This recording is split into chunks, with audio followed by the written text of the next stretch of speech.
এবার বলো আমাকে কি বলতে চাও। নিশ্চয়ই আমাকে তোমরা দারুণ সারপ্রাইজ দেবে। ঠিক ধরেছ, একটা সারপ্রাইজ দেব, তবে এটা ভালো না খারাপ এখনো বুঝতে পারছি না। দাদিমা, আমি আগেই বলে রাখি, এই সারপ্রাইজের প্ল্যানটা পুরোটাই জেনেপের একার। মানে আমি এখানে শুধু আমি ওর প্ল্যানটায় সায় দিয়েছি, আর কিছু না। ঠিক আছে, এবার বলো। বলছিলাম যে দাদিমা, আমরা দুজন। হ্যাঁ, তোমরা দুজন? মানে আমরা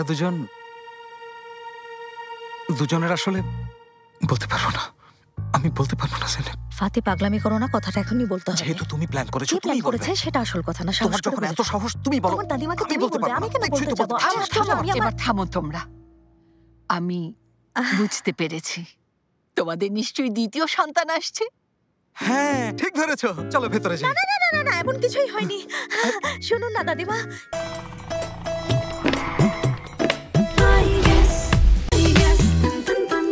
এটা বাচ্চার ব্যাপার না। বাচ্চা আসছে না দাদিমা, কি বলছেন? এমন কিছুই হয়নি। একটা বাচ্চাই যথেষ্ট। কি বলবো, কারণ আমার ছোট্ট সেলিম তো আর এই পরিবারের কেউ না। চিন্তা করাটাও বোকামি। আচ্ছা, তাহলে আমি বলছি। দাদিমা, আপনি শান্ত হয়ে বসুন, আমি বলছি। হ্যাঁ, বসো দাদিমা। বলো।